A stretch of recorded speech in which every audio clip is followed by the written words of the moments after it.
Hey guys, what's up? All right, we're back. Well, what are you saying is back? Part 2, okay? I know, it's been a long time. No, I'm kidding. Well, 7 days, 1 week. You know what? A lot of people were saying, before we get to the synopsis of what's going on, actually, you know what? We'll start now, Netflix style, all right? It's been a while since you've watched, you click on it, and you're like, oh, before I binge watch this next season, I want to see what happened last time.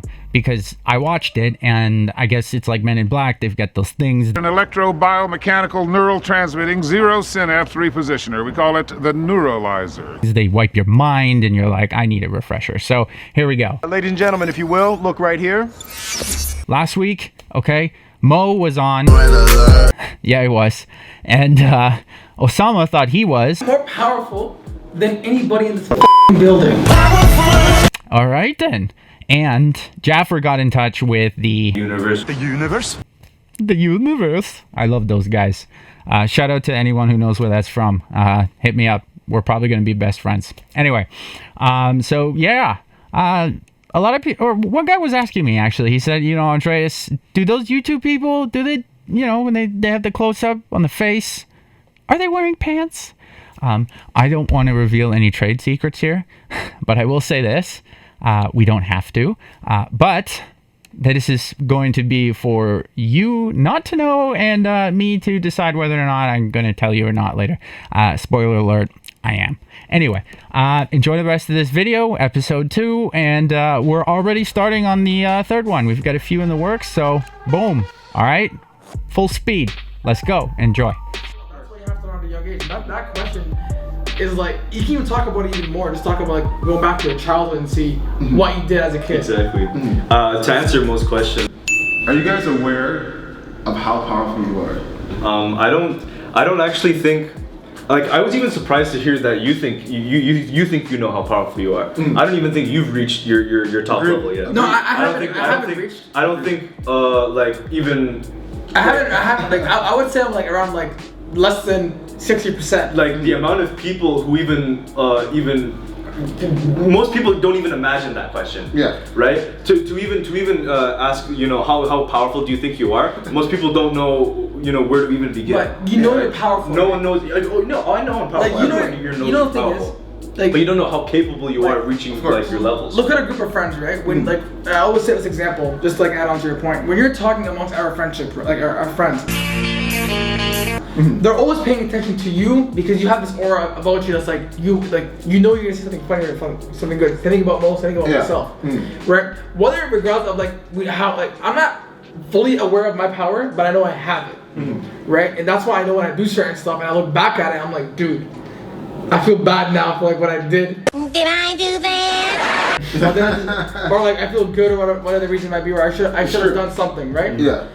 But yeah, like, to answer your question, I'm not 100% powerful. I know I still have to work that 100% to be where I want to be. Yeah. See, like what I was saying before, like the most powerful person, like once they realize it, like there's a look of calm on their face. Exactly. Like you'll be able to tell, like, don't mess with this guy. Yeah. Like they know know when to stop. They know when to go. They know when to increase. They know how to They know how to exercise the full amount of their personality and potential, right? Yeah. And they if you have mastery over that, you know what you can do, then there's never a need to actually show it. The reason why I asked you guys that question, because it is a tough question. It's something you need a long time to deal with.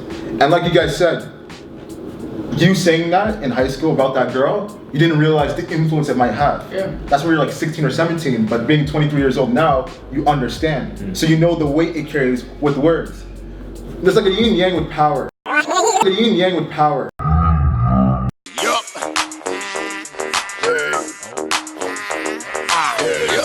There's power in words and also in action. But there's also power in silence. Yes. Like you were saying, being calm. Yes. Because you're the bystander. Because you have mastery over self. So therefore, since you know how powerful a hand gesture, a word, just a movement even having a stare down, you would never ever want to put the person that's opposed to you in a dangerous situation because you already know the outcome. Yeah. So therefore, there's no need for you to jump into this arena if I already know, I'm gonna slice you up. I want to say. Pretty much. I want to say a story. Pretty much. I want to say a story. Like, you have no chance. There's this story that happened back in high school. Damn, Mo. Without naming no names, Mo knows the story. They know that I'm on red alert. Every time. It's done. It's done. So, back in grade 10, right? Yeah. That's just to make a long story short. Some girl's iPod got stolen, right? Yep. And I was aware of it. Shout out to the girl. Yeah. Anyways, like, it's so funny. When Nemo, we started talking about it, right? He told me, he's like, oh, like, his perspective. And I heard it, like, what? Go back to that point. He's like, yeah, that girl knew that you did it.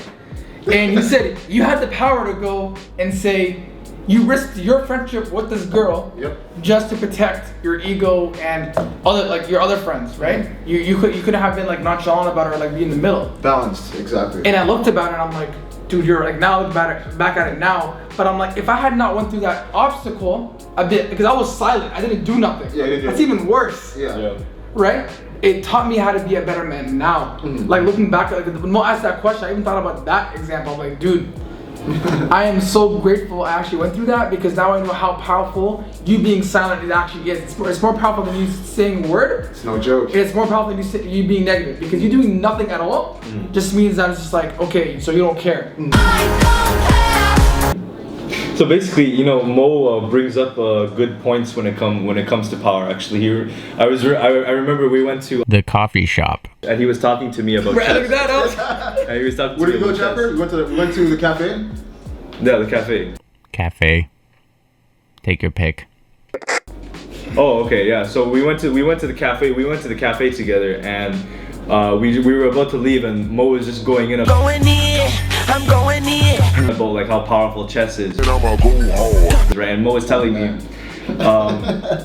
life is like chess, and everything is like chess. And Mo was telling me, you're either a knight or you're a king or you're a queen. You can only move so many spaces. And I thought, oh my God, this is actually such an intellectual way of looking at things, right? But if you do look at things that way, what I thought in my mind first was like, oh, okay, so if you see everything as a chessboard game, that already implies that you are power hungry, though, right? If you ever meet someone like that, see, like our buddy in Chicago is basically someone. Shout out to our buddy.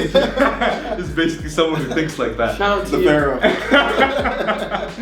Pharaoh. So here's the thing, right? Like I think if you really want to climb somewhere, you really want to reach your ambitions, then and you go around like that certain type of like chess type of thinking mentality, it's kind of I think it's okay to reach that ambition, but once you do, stop.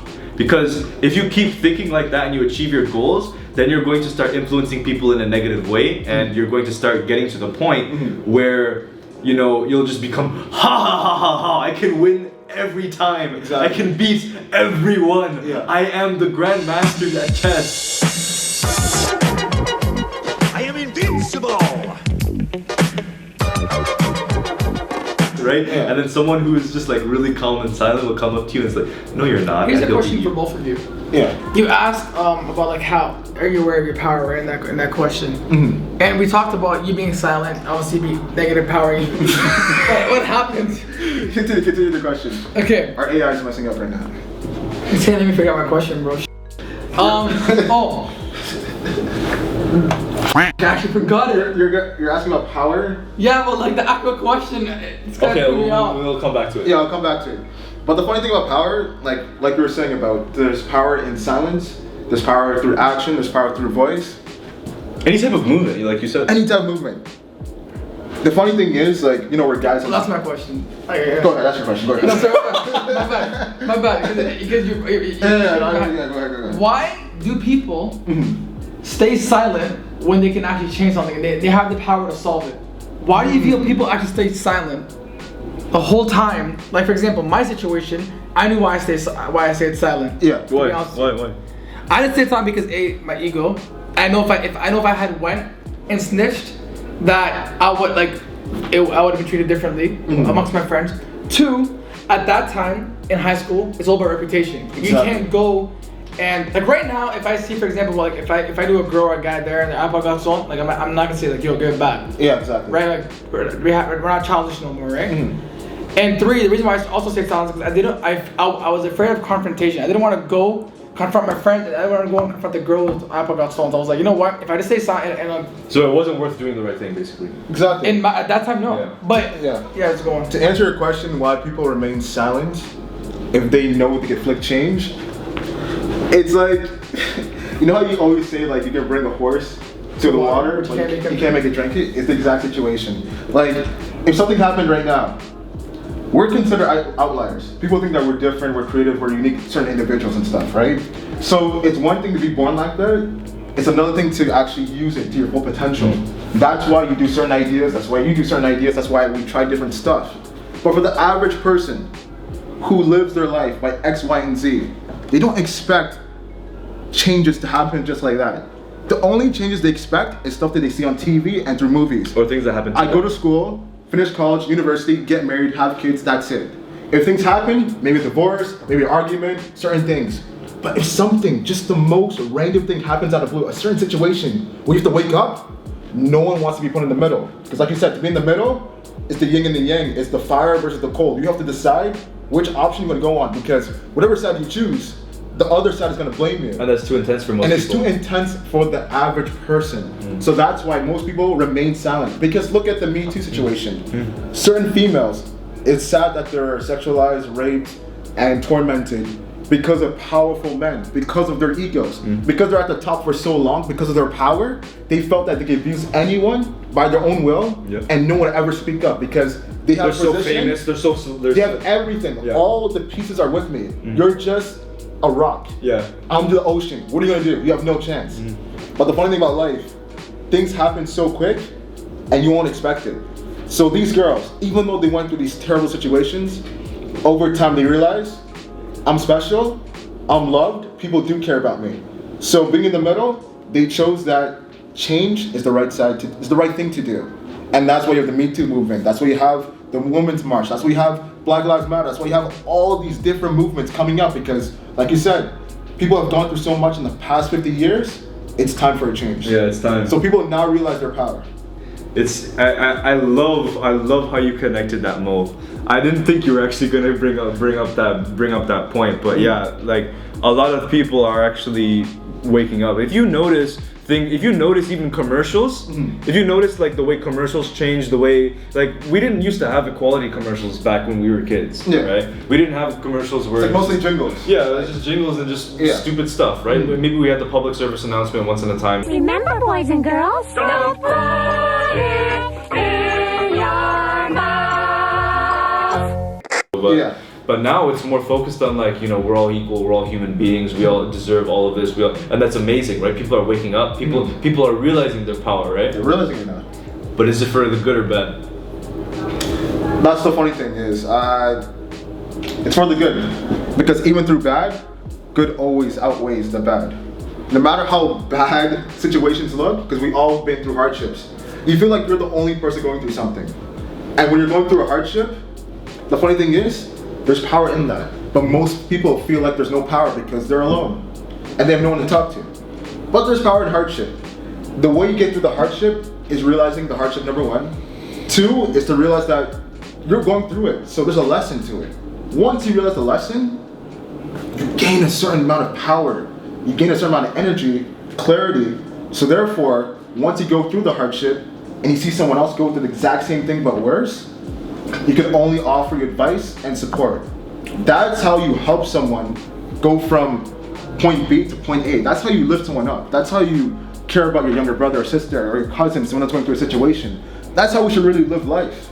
Instead of, we have memes, we have videos and stuff. If something happens to a kid, let's say a kid downstairs, we're at a university right now. So let's say a kid fills up like his cup with like of soda, like Coca-Cola and stuff, and like he tried to put on the lid, and he accidentally squeezed the bottle, and like it just went all over his clothes and stuff. He's like, oh man, like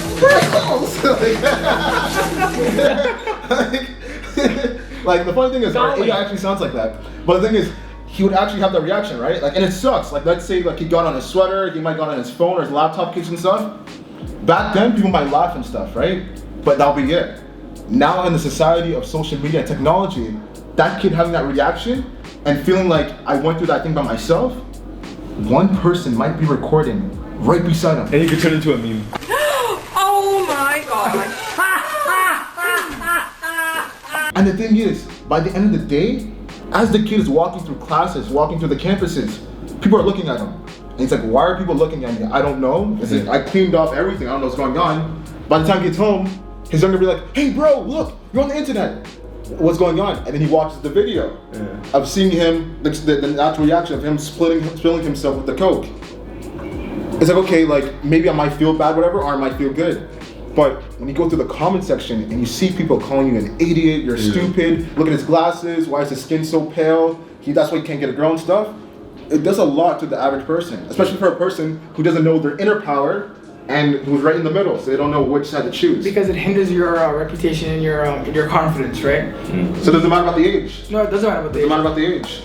A 20-year-old can say something to a 40-year-old that can actually really hinder them. Of course. Right? Yeah, Or 100%. vice They can put on the versa. spot. They can put on the spot. That's why when we talked about last time, like we talked about education last time, right? And what we want to do with it. I feel teachers have a power and responsibility. When a kid says, I want to do this, you have to agree to it, regardless if you don't see it within him or you do. Because that kid right there can be the next president, the next prime minister, the next billionaire, the next whoever. I hope he's actually the first in terms of what he wants to do. You have to nurture a child's imagination. You have to nurture everybody. Yeah. Going back to Mo's point, right now someone can do something so dumb, so ridiculous. You might want to film it. I'm like, I'm gonna say something. Mo's like, no, you should be saying something. You should be filming it because she can now look like an idiot on social media, right? Because again, something we haven't spoken about or touched upon, maybe next time. Social media and power is really huge, right? The fact that you can go from one platform to another platform and now it's being showed worldwide, right? So I just felt like as if use your power for good, ensure that it helps someone down the road and don't like hinder people.